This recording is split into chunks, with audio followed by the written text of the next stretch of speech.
लेकिन साथ ही साथ एक बहुत ही दूसरा शुभ अवसर है इसी साल, क्योंकि 2021 में हमारे देश का 1971 का जो जंग था और जिसमें हमारे देश के सेना ने सफलता हासिल की थी, एक जगह पर नहीं बल्कि 3 जगह पर, ईस्ट पाकिस्तान में, बांग्लादेश में भी सफलता हासिल की, वेस्ट पाकिस्तान में, पंजाब और दूसरे सरहदों पर भी कामयाब हुए, और साथ ही साथ ईस्ट पाकिस्तान में हमारे लद्दाख में तुर्क का इलाका हो या करगिल का हमदुरमान का इलाका हो, यहाँ पर भी जो जंगें छिड़ी गई थी, उन तीनों जंगों में हमारे देश के सिपाहियों ने, हमारे देश के सेना ने इस देश के सम्मान को बचाया था और हमें कामयाबी हासिल किया था। तो उसका 50वां साल जो है वो भी इसी साल हम मनाने जा रहे हैं। तो ये 2 अवसर पर, क्योंकि जैसे हमारे अनाउंसर ने कहा कि हमारे लोग या पूरे हिंदुस्तान में हम आमतौर पर बहुत सारे लीडरों को याद करते हैं, जिसमें हमारे राष्ट्रपिता महात्मा गांधी जी थे, नेहरू जी थे, सब बहुत कम याद करते हैं। तो आज के इस अवसर पर मैं उन स्वतंत्र और आज़ादी के लिए लड़ने वाले कुछ स्त्रियों के नाम और कुछ युवाओं के नाम आप लोगों के सामने रखूंगा, ताकि हमारी आने वाली नस्ल ये साथ साथ में समझ सके कि हमारे देश में हमारे जो स्त्री थे और हमारे जो युवा थे, उन्होंने इस देश को आज़ाद करने के लिए कितना योगदान दिया है। उससे पहले मैं एक छोटी सी बात आपके सामने रखूं। हम एक डेमोक्रेटिक, हर चीज़ हमारे पास थी, हर फैसिलिटीज हमारे पास थी। तुमने आज़ादी के नाम पे इस देश को और गरीब किया। नेहरू जी चुपचाप सुनते रहे। जब वो बूढ़ी औरत अपनी बात पूरी कर चुकी थी, तो नेहरू जी ने कहा, आसमान पकड़ के तुम मुझसे सवाल कर पा रही हो, यही हमारी आज़ादी है, यही हमारी स्वतंत्रता है जो हमें इससे पहले नहीं मिली थी। बहुत सारे नाम में पहले स्त्रियों के नाम आपको बताऊंगा, उनका योगदान मैं आपको बताऊंगा। बहुत ही मशहूर नाम है अरुणा आसफ अली। ये पहली वो औरत थी जिसने 33 साल की उम्र में हमारे देश का जो ध्वज था, इंडियन नेशनल कांग्रेस का ध्वज हुआ करता था, उसको सबसे पहले ग्वालियर टैंक मैदान बॉम्बे में उन्होंने क्विट इंडिया मूवमेंट के टाइम पे उस ध्वज को स्थापित किया था, और उसी वजह से उनके पूरे संपत्ति को, उनके सारे प्रॉपर्टी को ब्रिटिश गवर्नमेंट ने जब्त करके उसको बेच दिया था। और फिर उनको उस वक्त पकड़ने के लिए 1942 में ब्रिटिश गवर्नमेंट ने 5000 का इनाम रखा। ये एक औरत सबसे पहले क्विट इंडिया मूवमेंट में, हमारे बहुत सारे नेताओं ने हमारे ध्वज को स्थापित नहीं किया था, लेकिन ये स्त्री थी जिन्होंने ये काम किया था। दूसरा नाम हमें मतंगिनी हजारा का मिलता है। ये भी क्विट इंडिया मूवमेंट में पार्टिसिपेट की थी। कमजोर करके रखा हुआ था, पस्त करके रखा हुआ था। उन्होंने जो स्लटगार्ड में हुआ था जर्मनी में, उसमें पहली बार हमारे देश का ध्वज जो है वो 1907 में 1907 में उन्होंने स्थापित किया था वहाँ पर। उसके अलावा लक्ष्मी सहगल जी है, जो ब्रिटिश सेना में कैप्टन हुआ करती थी, लेकिन जैसे ही उन्हें पता चला कि अब सुभाष चंद्र बोस ने एक सेना तैयार की है, आज़ाद हिंद सेना तैयार की है, तो वो ब्रिटिश सेना के कैप्टनशिप को छोड़कर सुभाष चंद्र बोस के साथ शामिल हो गई, और सुभाष चंद्र बोस ने उनको एक रेजिमेंट का कैप्टन बनाया। पहला रेजिमेंट जो स्त्रियों के लिए, औरतों के लिए, लेडीज के लिए बनाया गया था आज़ाद हिंद सेना में, करने के लिए योगदान दिया। एक थे बिनॉय, दूसरे थे बादल और तीसरे दिनेश। ये 3 दोस्त हुआ करते थे जिनकी उम्र जो है वो 22 साल का, बिनॉय 22 साल का था, बादल 18 साल के थे और दिनेश मात्र 19 साल के थे।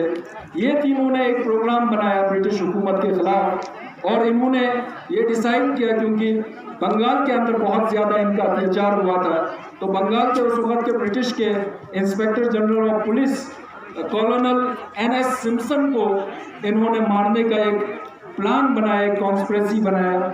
इन्होंने अपने यूरोपियन लिबास को पहन के, वेशभूषा को पहन के ये उसके ऑफिस में दाखिल हो गए और उसके बाद उसको वहाँ पर इन्होंने मारा। जैसे ही उनको मारा तो ब्रिटिश सेना ने उनको पूरी तरह से घेर लिया। जब उनको लगा कि अब ये यहाँ से भागने का कोई रास्ता नहीं है, यहाँ से निकलने का कोई रास्ता नहीं है, तो बिनाय जो जवान था उसने साइनाइड की गोली खा के अपनी जान की बलिदान दिया, कुर्बानी दिया, ताकि ब्रिटिश सेना के हाथों में ना लगे। और दूसरे जो इसके साथी थे बादल और दिनेश, जब वो ये समझ गए कि अब उनका बचना मुश्किल है तो अपने आप को ब्रिटिश की गोली से मरने से बेहतर उन्होंने ये समझा कि खुद अपने आप को गोली मारकर ख़त्म कर दे। तो इस तरह के बहुत सारे स्त्री थे, बहुत सारे युवा थे और ख़ासकर तुर्तुक के इलाके में ये जंग लड़ी गई थी, कुंदुरमान के इलाके में ये जंग लड़ी गई थी। कुंदुरमान भी 1971-72 के जंग में हिंदुस्तान के कब्जे में है, हमारे देश के कब्जे में है। तुर्तुक भी तुर्तुक के इलाके में आपके जास्कर से 12 फौजी ने उस जंग में हिस्सा लिया और वो आज भी आपके जास्कर में जीवित है। लेकिन बदकिस्मती से हम जैसे कहते हैं, बहुत सारे ऐसे अनसंग हीरोज हैं, बहुत सारे ऐसे बलिदान देने वाले, योगदान देने वाले हैं जिनको हम इतिहास की किताबों में भी भूल जाते हैं। और हमारे यहाँ पर जब भी कोई बड़ा अवसर होता है हम उनको याद नहीं करते हैं। यहाँ पर हमारे SDM साहब बैठे हुए, एरिया डेवलपमेंट ऑफिसर, मैं उनसे विनती करता हूँ, उनको एक सजेशन ये देता हूँ कि क्योंकि ये गोल्डन जुबली ईयर है, 50 साल मुकम्मल हो रहे हैं 1971 के जीत पर, तो कम से कम हमारा जो पदम का चौक है उन पर एक बोर्ड लगाया जाए और इन जो फौजी है, 12 फौजी है, उनके रैंक के साथ, उनके नाम के साथ, उनके गांव के नाम के साथ उसको वहां पर आप बेवस्त करें, ताकि आने वाली नस्ल, आने वाली जनरेशन ये जान ले कि हमारे यहाँ के लोगों ने, जास्कर के लोगों ने, पदम के लोगों ने और जास्कर सब डिवीज़न के लोगों ने कितना योगदान दिया है, कितनी कुर्बानी दिया है इस देश की स्वतंत्रता को बचाने के लिए, इस देश की ज़मीन को बचाने के लिए। कैप्टन रिटायर हुए हैं, ये आपके जानला गांव के हैं। सेरिन छोसवेल है, ये भी ऑनररी कैप्टन रिटायर हुए हैं, ये आपके पिच्चा गांव के हैं। रिक्सिन तंदर है, ये नायक रिटायर हुए हैं, ये कुमिक गांव के हैं। सोनम यंगफल है, ये भी नायक रिटायर हुए हैं, ये सलपी गांव के हैं। तेचन आदो है, हवलदार है, रिटायर हुए हैं, ये सनी गांव के हैं। लोबजान टशी है, ये नायक रिटायर हुए हैं, ये शमिलिंग के हैं। छेवन तंतर है, ये राइफल मैन थे उस वक्त, ये छेवन तंतर ये राइफल मैन थे, ये सरा गांव के हैं। लोबजान नमगल है, ये भी राइफल मैन थे उस वक्त, ये पिदमो गांव के हैं। रिक्सिन दोर्जे है, ये नायक थे उस वक्त, ये पदुम के हैं। सेरिन आंदूस है, ये राइफल मैन थे, ये शिलापू के हैं। सोनम पंबर है, ये रुरुक गांव के हैं। और सेरिंग आंचुक है, ये हवलदार है, सनी गांव से इनका ताल्लुक है। तो ये एजुकेशन को डेवलप करने के लिए, यहाँ पर हायर एजुकेशन की सुविधा देने के लिए, उच्चतर शिक्षा की सुविधा यहाँ पर देने के लिए हमने सारी मेहनत किया है, सारा काम किया है। और जितना फंड्स आज आपके जास्कर के कॉलेज को मिल रहा है, आप जाके देख लीजिए, न ले के EGM कॉलेज को मिल रहा है, न करगिल के डिग्री कॉलेज करगिल को मिल रहा है। ये सारा मेहनत, ये सारा पैसा जो यहाँ पर दिया जा रहा है वो सिर्फ और सिर्फ आपके बच्चों को के लिए दिया जा रहा है, क्योंकि करगिल का कोई बच्चा जास्कर आके नहीं पढ़ेगा, ले का कोई बच्चा जास्कर आके नहीं पढ़ेगा, नुब्रा का बच्चा जास्कर आके नहीं पढ़ेगा। ये सारी फैसिलिटीज जो है वो आपके लिए है। आपके यहाँ पर गर्ल्स हॉस्टल जो है उसका फाउंडेशन स्टोन है, बॉयज़ हॉस्टल का फाउंडेशन स्टोन होने वाला है, इंडोर स्टेडियम का मल्टीपर्पज हॉल जो है उसका फाउंडेशन स्टोन होने वाला है, उसी के साथ साइंस लेबोरेटरी ब्लॉक का फाउंडेशन स्टोन लगने वाला है। ये 4 प्रोजेक्ट जो है वो स्पेशल डेवलपमेंट प्रोजेक्ट में है और 32 करोड़ का इसका एस्टिमेट है। 32 करोड़ का प्रोजेक्ट जो है ये जास्कर कॉलेज में बनने जा रहा है आने वाले टाइम में। उसी के साथ साथ गेजेटेड स्टाफ क्वार्टर बना रहे हैं, हम नॉन गेजेटेड स्टाफ क्वार्टर बना रहे हैं। आपका एकेडमिक ब्लॉक और एडमिनिस्ट्रेटिव ब्लॉक आज कंप्लीट एजुकेशन को डेवलप करने के लिए, यहाँ पर हायर एजुकेशन की सुविधा देने के लिए, उच्चतर शिक्षा की सुविधा यहाँ पर देने के लिए हमने सारी मेहनत किया है, सारा काम किया है। और जितना फंड्स आज आपके जास्कर के कॉलेज को मिल रहा है। आप जाके देख लीजिए, न ले के ईजीएम कॉलेज को मिल रहा है, न करगिल के डिग्री कॉलेज करगिल को मिल रहा है।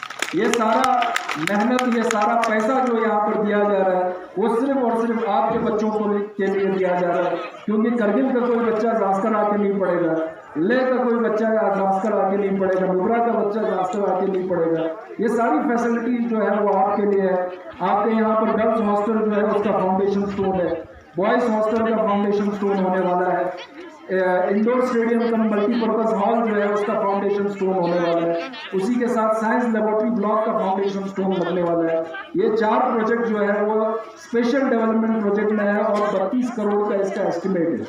32 करोड़ का प्रोजेक्ट जो है ये जास्कर कॉलेज में बनने जा रहा है आने वाले टाइम में। उसी के साथ साथ गेजेटेड स्टाफ क्वार्टर बना रहे हैं, हम नॉन गेजेटेड स्टाफ क्वार्टर बना रहे हैं। आपका एकेडमिक ब्लॉक और एडमिनिस्ट्रेटिव ब्लॉक आज कंप्लीट हो